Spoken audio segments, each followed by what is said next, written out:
اعوذ باللہ من الشیطان الرجیم، بسم اللہ الرحمن الرحیم۔ آج الحمدللہ ہمارے 19ویں پارے کا خلاصہ ہے۔ اس میں 19 رکوع اور 1 آیت ہے۔ پہلے 4 رکوع سورہ فرقان، جبکہ 11 رکوع سورہ شعراء کے اور آخری 4 رکوع سورہ نمل پر مشتمل ہیں۔ اس کے پہلے رکوع میں اللہ تبارک و تعالیٰ نے مشرکین کے مطالبوں کا جواب دیا ہے۔ ایک تو یہ کہ فرشتہ صرف محمد صلی اللہ علیہ وسلم پر ہی کیوں اترتا ہے، ہم پر کیوں نہیں اترتا، اور اللہ تعالیٰ ہم سے کیوں ملاقات نہیں کرتے۔ قرآن کریم نے اس کا جواب دیا کہ اس مطالبے کی وجہ تکبر اور سرکشی ہے اور قیامت کا انکار ہے۔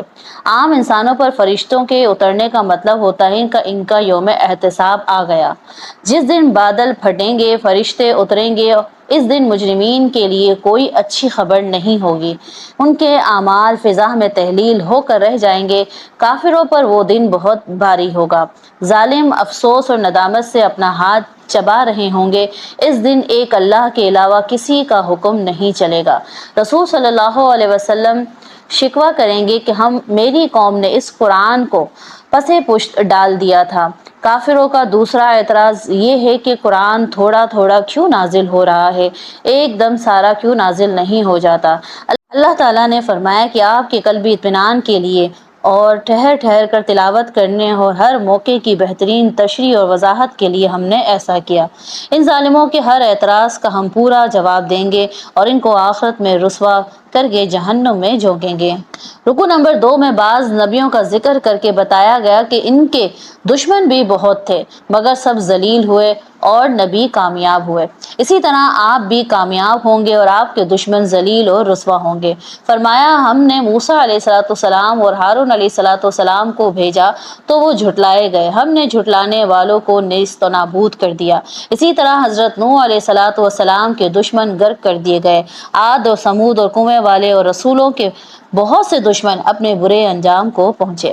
اے پیغمبر صلی اللہ علیہ وسلم، آپ کے دشمنوں نے لوط کی بستیاں ہی دیکھی ہوتی جن پر پتھروں کی بارش برسائی گئی تھی۔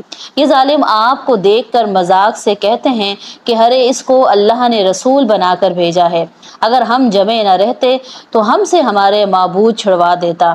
اے پیغمبر صلی اللہ علیہ وسلم، انہوں نے اپنی خواہشات کو اپنا معبود بنا رکھا ہے۔ کیا آپ کا خیال ہے کہ یہ سنتے اور سمجھتے ہیں؟ بالکل نہیں، یہ جانور ہیں بلکہ اس سے بھی گئے گزرے ہیں۔ آگے رکوع نمبر 3 میں حضور صلی اللہ علیہ وسلم سے فرمایا گیا کہ آپ اللہ کی وحدانیت کا جو پیغام ان ظالموں کو پہنچا رہے ہیں، ساری کائنات اس پیغام کی سچائی کی شہادت دے رہی ہے۔ دیکھتے نہیں کہ تیرے رب نے سائے کس طرح پھیلا دیے، پھر آہستہ آہستہ سمیٹے اور ان پر سورج کی دلیل راہ بنا دیا۔ اگر وہ چاہتا تو ان کو ایک جگہ ٹھہرا سکتا تھا۔ اسی نے رات دن بنائے، نیند کو آرام کا ذریعہ بنایا، بارش سے پہلے ٹھنڈی ہوائیں چلائیں، پھر بارش برسا کر مردہ زمین کو زندگی بخشی، انسانوں اور حیوانوں کو پانی پلانے کا انتظام کیا۔ دیکھو ہم نے کس وضاحت کے ساتھ طرح طرح کے اسلوبوں سے اپنی قدرتیں بیان کر دی۔ اے پیغمبر، اگر ہم دیکھتے کہ آپ سے تنہا دعوت کا کام نہیں ہو سکتا تو ہم ہر بستی میں ایک نبی بھیج سکتے تھے، مگر آپ اکیلے ہی کافی ہیں۔ آپ ان کافروں کی پرواہ نہ کریں بلکہ اس قرآن کے ہتھیار سے مسلح ہو کر برابر ان کے ساتھ جہاد کرتے رہیں۔ غور کریں کہ رب نے میٹھے اور کھارے پانی کو یکجا چلایا اور ان کے درمیان پردہ رکھ دیا، اور اسی نے انسان کو پانی سے پیدا کیا۔ خدا کی شان تو آپ نے سن لی، مگر یہ ظالم جن کی پوجا کرتے ہیں وہ انہیں نہ نفع پہنچا سکتے ہیں نہ نقصان۔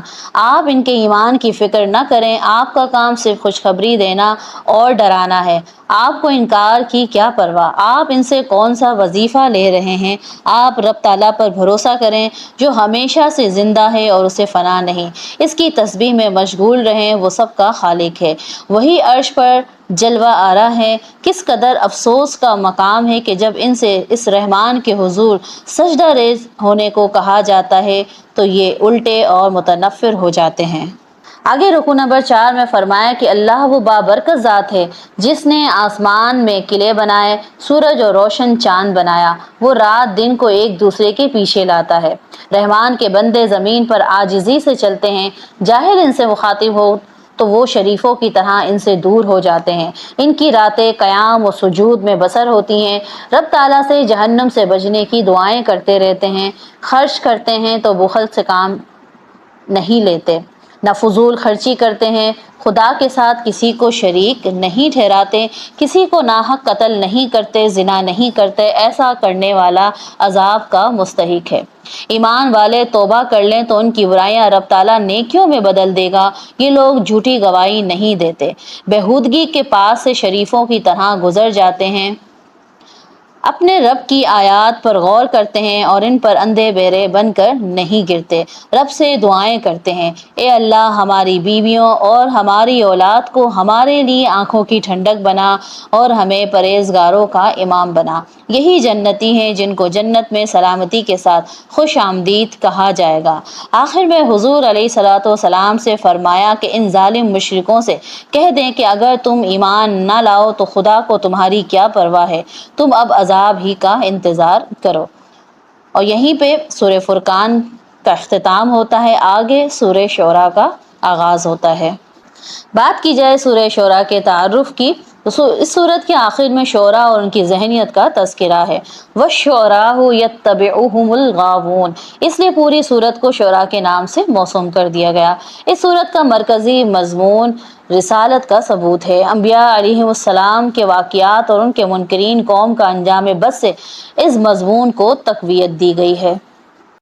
رکوع نمبر 5 میں اور اس سورت کے پہلے رکوع میں اللہ تبارک و تعالیٰ نے قرآن کریم کے برحق اور واضح کتاب ہونے کا اعلان کیا ہے۔ اللہ اگر چاہیں تو ان لوگوں کی مطلوبہ نشانیاں دکھا کر ان کی گردنیں جھکا سکتے ہیں، مگر اسلام میں کسی پر زبردستی اور جبر نہیں کیا جاتا۔ ان جھٹلانے اور استہزاء اور تمسخر کرنے والوں کے لیے سابقہ قوموں والا معاملہ کرنا اللہ کے لیے کوئی مشکل نہیں ہے۔ انہیں پہلی قوموں کے حالات میں غور کر کے اس سے درس عبرت حاصل کرنا چاہیے۔ پھر قرآن کریم نے اکثریت اور اقلیت کے نظریے کو رد کرنے کے لیے 8 مرتبہ اسی بات کو دہرایا اور ہر نبی کے تذکرے کے آخر میں کہا کہ اچھے اور پاک باز کبھی بھی اکثریت میں نہیں رہے۔ معرکہ حق و باطل میں نصرت خداوندی حق کے ساتھ ہوا کرتی ہے، اگرچہ وہ اقلیت میں ہوں۔ باطل کو تباہ کر دیا جاتا ہے اگرچہ وہ اکثریت میں ہوں۔ آگے رکوع نمبر 6 میں موسیٰ علیہ السلام کو رب تعالیٰ نے حکم دیا کہ فرعون کے پاس جائیں، یہ فرعونی لوگ کمزوروں پر ظلم ڈھائے جا رہے ہیں اور ڈرتے نہیں۔ موسیٰ نے عرض کی کہ میری زبان ٹھیک طور پر نہیں چلتی، میرے ساتھ میرے بھائی ہارون علیہ السلام کو بھیج دیں، میں نے ان کا ایک آدمی مارا تھا، ہو سکتا ہے وہ مجھے قتل کر دیں۔ اللہ تعالیٰ نے فرمایا کہ تم دونوں جاؤ، میں تمہارے ساتھ ہوں، وہ تمہارا کچھ نہیں بگاڑ سکیں گے۔ موسیٰ علیہ السلام اور ہارون علیہ السلام گئے اور کہا کہ ہم اللہ کے بھیجے ہوئے ہیں، ہمارے ساتھ بنی اسرائیل کو بھیج دیں۔ فرعون نے کہا تو بچہ تھا، میں نے تجھے پالا پوسا، اس کے بعد تو ہمارا ایک آدمی مار کر بھاگ گیا۔ موسیٰ علیہ السلام نے کہا کہ وہ مجھ سے بھول ہوئی، پھر اب مجھے رب تعالیٰ نے پیغمبر بنا کر بھیجا ہے، کیا تو نے مجھ پر جو احسان کیے تھے اس کا بدلہ لے رہا ہے کہ بنی اسرائیل کو غلام بنا لیا؟ موسیٰ علیہ السلام نے فرعون کو رب تعالیٰ کے بارے میں بتایا، رب تعالیٰ وہ ہے جس نے زمین اور آسمان کو پیدا کیا، ان دونوں میں اسی کا حکم چلتا ہے، تمہیں اور تمہارے آب و اجداد کو بھی اسی نے پیدا کیا ہے، وہ مشرق و مغرب کا رب ہے۔ تو وہ کہنے لگا تو نے میرے سوا کسی اور کو رب بنایا تو تجھے قید کر دوں گا۔ موسیٰ علیہ السلام نے فرعون کو 2 معجزے دکھائے، لاٹھی پھینکی تو اژدہا بن گیا اور اپنا ہاتھ بغل سے نکالا تو وہ چمکنے لگا۔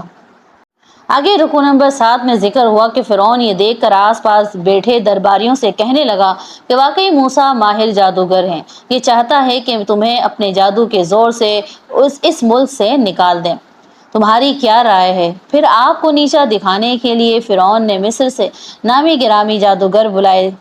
پھر مقابلے کا دن مقرر ہوا، یوں کہ سالانہ جشن اور عید کے دن ایک بڑے میدان میں لاکھوں کے مجموعے کے سامنے مقابلے کا آغاز ہوا۔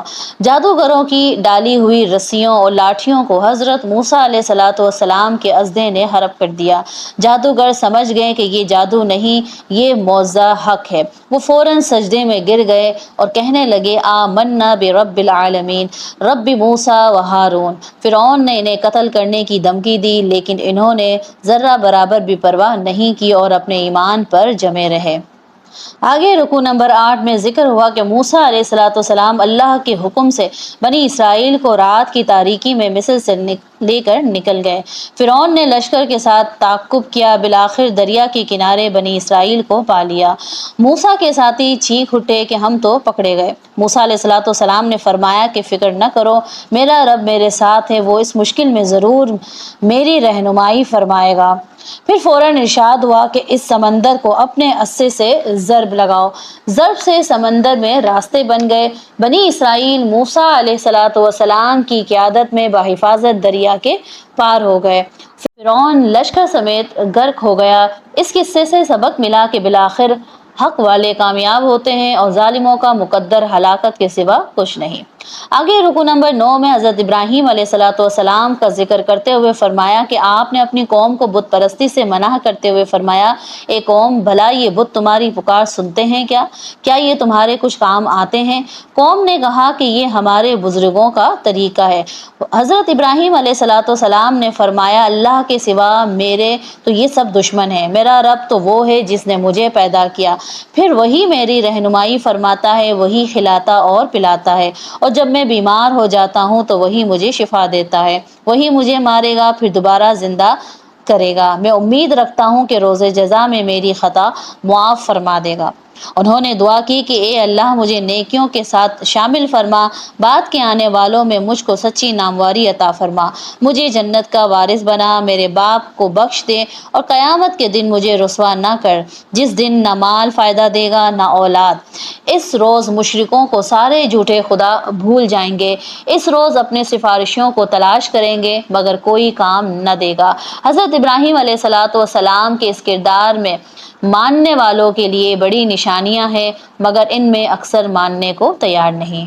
پھر آگے رکوع نمبر 10 میں فرمایا کہ نوح علیہ السلام اور ان کی قوم کے درمیان توحید و شرک کا معرکہ اور اس میں اہل ایمان کی اقلیت کی کشتی میں نجات اور اہل کفر و شرک کی اکثریت کے پانی کے سیلاب میں غرق ہو جانا اس نظریے کو واضح کرتی ہے کہ تعداد کی کثرت کامیابی کی ضمانت نہیں، بلکہ اعمال کی صورت اور حسن حقیقی کامیابی کی ضامن ہے۔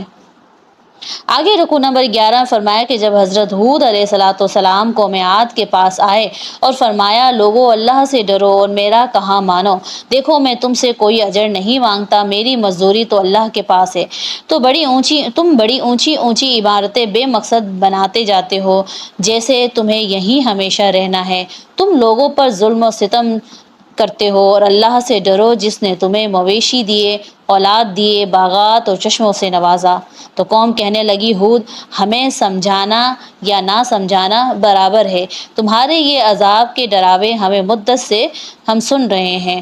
پھر ہم نے قوم عاد کو اللہ تبارک و تعالیٰ فرماتا ہے کہ ہلاک کر دیا۔ اس واقعے میں بھی نشانی موجود ہے مگر ان میں سے اکثر ماننے والے نہیں۔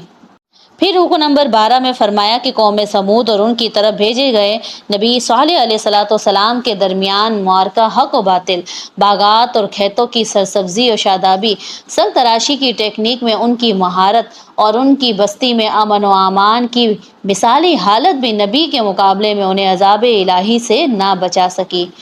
مفسدین کی اکثریت کو تباہی سے دوچار کر کے مومنین کی اقلیت کو اللہ تبارک و تعالیٰ نے بچا لیا۔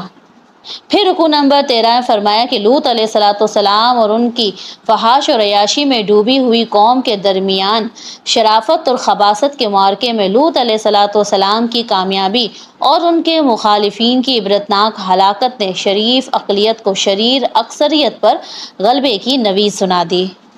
پھر آگے رکوع نمبر 14 میں ارشاد ہوا کہ شعیب علیہ السلام کا مقابلہ ایک مستحکم معیشت اور تجارت کے حامل قوم کے ساتھ تھا، جس میں ایک طرف ناپ تول میں کمی، جھوٹ، فساد کی گرم بازاری اور دوسری طرف امانت اور دیانت اور صدق اور اصلاح کے ساتھ وسائل سے محروم اقلیت کی کامیابی اور کامرانی، اہل حق کے لیے نصرت خداوندی اور اہل باطل کے لیے آسمانی فقر کا واضح اعلان ہے۔ آگے رکوع نمبر 15 میں فرمایا، اے ختم رسول صلی اللہ علیہ وسلم، یہ رب العالمین کی طرف سے اتارا ہوا کلام ہے جسے ایک امانت دار فرشتہ لے کر آپ کے دل پر اترا ہے۔ یہ عربی زبان میں ہے۔ کیا آپ کے دشمنوں کے لیے یہ نشانی کافی نہیں؟ بنی اسرائیل کے علماء خوب جانتے ہیں، مگر یہ لوگ خدا کی طرف سے عذاب آنے تک ماننے کو تیار نہیں۔ اگر برسوں تک بھی ان کو مہلت مل جائے پھر بھی ان کو چھوڑا نہ جائے گا، بالآخر پکڑ لیا جائے گا۔ یہ کتاب مبین شیطان لے کر نہیں اترے۔ شیاطین آسمان کی طرف جائیں تو ان پر پتھر برستے ہیں۔ آپ اللہ کے ساتھ کسی معبود کو نہ پکاریں، اپنے قریبی رشتہ دار کو ڈرائیں اور ایمان والوں کے ساتھ عاجزی سے پیش آئیں اور اسی پر بھروسہ کریں۔ شیطان تو جال سازوں اور بدکاروں پر اترتے ہیں اور شاعروں کے پیچھے بہکے ہوئے لوگ چلا کرتے ہیں۔ یہ لوگ ہر وادی میں بھٹکے پھرتے ہیں۔ ہاں، ایسے شاعر جو ایمان والے، نیک کردار اور اللہ کو کثرت سے یاد کرنے والے اور ظالموں کے مددگار ہیں، ان سے مستثنیٰ ہیں۔ اور یہیں پہ سورہ شعراء کا اختتام ہوتا ہے۔ آگے سورہ نمل کا آغاز ہوتا ہے۔ نمل چونٹی کو کہتے ہیں۔ اس سورت کی آیت نمبر 18 میں چونٹی کا ذکر ہوا ہے، اس لیے اس سورت کو نمل کہتے ہیں۔ اس سورت میں حضرت سلیمان علیہ السلام کا واقعہ تفصیل سے ذکر کیا گیا ہے۔ ان کے علاوہ حضرت موسیٰ، حضرت داؤد، حضرت صالح، حضرت لوط علیہ السلام اور ان کی مشترک دعوت توحید کا ذکر بھی آیا ہے۔ رکوع نمبر 16 میں ارشاد ہوا کہ قرآن کی رہنمائی سے صرف وہی لوگ فائدہ اٹھا سکتے ہیں اور اس کی خوشخبریاں صرف انہی لوگوں کے لیے ہے جو ایمان لائیں، نماز قائم کریں، زکوٰۃ ادا کریں اور آخرت پر یقین رکھیں۔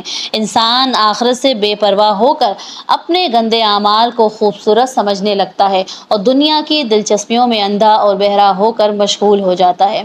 اس کے بعد حضرت موسیٰ علیہ السلام کو نبوت سے سرفراز ہونے اور فرعون کا آپ کے مخالف ہو جانے کا واقعہ بیان فرمایا کہ یہ لوگ فکر آخرت سے اس طرح بے نیاز ہو گئے تھے کہ نبی کے ہاتھ سے بڑی سی بڑی نشانیاں دیکھ کر بھی ایمان لانے کے لیے تیار نہ تھے۔ یہ لوگ اپنی بدکاریوں میں اس طرح مبتلا ہو گئے تھے کہ انہیں عذاب الہی میں گرفتار ہونے سے ایک لمحہ پہلے تک ہوش نہ آیا۔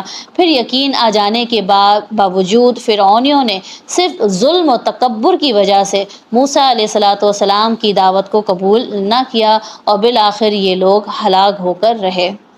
آگے رکوع نمبر 17 میں داؤد علیہ السلام اور حضرت سلیمان علیہ السلام کے واقعات کی شکل میں اقتدار اور بادشاہت اور نبوت اور رسالت کے حسین امتزاج اور مادی اور روحانی ترقی کے بام عروج پر پہنچ کر بھی ابدیت اور ایمان کے روح پرور مناظر کو بیان کیا۔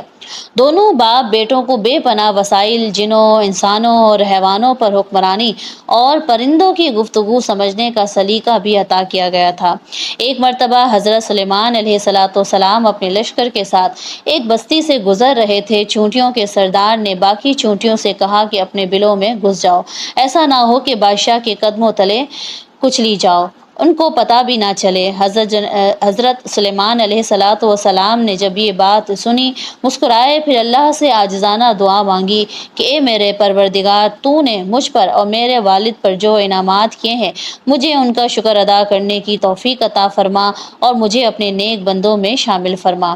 پھر حضرت سلیمان علیہ السلام نے لشکر میں نظر دوڑائی تو ہدہد پرندہ غائب پایا، تو انہوں نے کہا اگر اس کی غیر حاضری کی کوئی معقول وجہ نہ بتائی اس نے تو اسے سخت سزا دوں گا یا ذبح کر دوں گا۔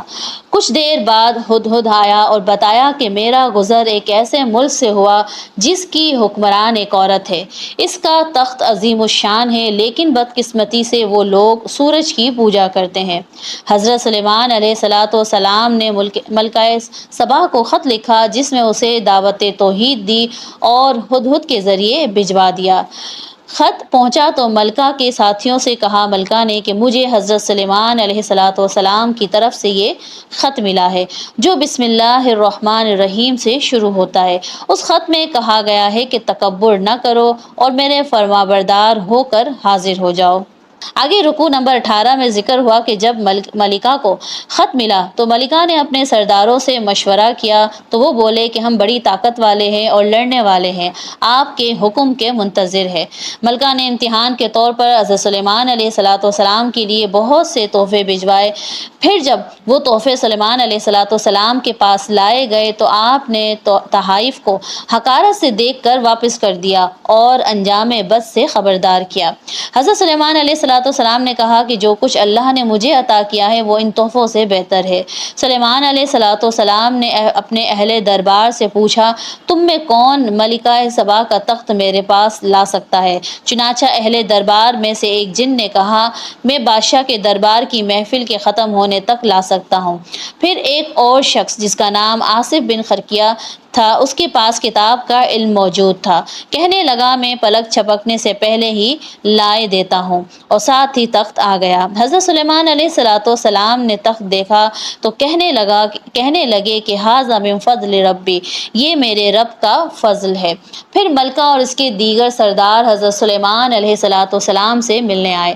ملکہ کو وہ تخت دکھایا گیا اور پوچھا گیا کہ اس کا تخت ایسا ہی ہے؟ وہ کہنے لگی یہ تو گویا وہی ہے، ہم تو پہلے ہی جان گئے تھے کہ حضرت سلیمان کا دعوت توحید کا پرندے کے ذریعے خط اور ہزاروں میل دور سے پلک چھپکنے میں تخت کا آنا کسی عام حکمران کا نہیں بلکہ ایک نبی کا ہی کرشمہ ہو سکتا ہے۔ پھر ملکہ کو محل کے اندر لے جایا گیا۔ فرش ایسے شیشے کا بنا ہوا تھا کہ دیکھنے میں وہ پانی کا حوض لگتا تھا۔ وہاں سے گزرنے کے لیے ملکہ نے اپنی پنڈلیوں سے کپڑے اٹھا لیے تاکہ گیلے نہ ہو جائے۔ حضرت سلیمان علیہ السلام نے کہا کہ یہ پانی نہیں، چمکدار شیشے کا فرش ہے۔ ملکہ سبا دربار سلیمانی میں حاضر ہو کر آپ کی شان و شوکت سے بہت متاثر ہوئی اور کہنے لگی کہ اے میرے رب، میں نے اپنے نفس پر بڑا ظلم کیا ہے، اب میں سلیمان کے ساتھ رب العالمین کی فرمانبرداری کرنا چاہتی ہوں اور فرمانبردار بنتی ہوں۔ پھر آگے رکوع نمبر 19 میں، جو کہ آج کے پارے کا آخری رکوع ہے، قوم سمود اور ان کے نبی صالح علیہ السلام کے روپ میں اسلام اور کفر کا معرکہ، وسائل اور انتظامات کے مقابلے میں ایمان اور اعمال صالح کی جیت کو بیان کیا گیا۔ پھر قوم لوط اور ان کی بدکاری کے مقابلے میں اللہ کے نبی لوط علیہ السلام کی فتح اور نافرمانوں کی تباہی کا منظر پیش کیا گیا، اور پارے کے آخر میں اللہ کی حمد و ثنا اور منتخب بندگان خدا پر سلامتی کی نوید سنائی گئی، اور معبود حقیقی اور معبودان باطل میں تقابلی مطالعے کے ذریعے حق تک رسائی حاصل کرنے کی راہ سجائی گئی ہے۔ اور یہیں پہ آج کے خلاصہ قرآن کا اختتام ہوتا ہے۔ ہمیں اللہ کریم حق اور باطل کے درمیان فرق کرنے اور ہمیشہ حق پر چلنے کی توفیق عطا فرمائے۔ آمین بجاہ النبی الامین وما علینا الا البلاغ المبین۔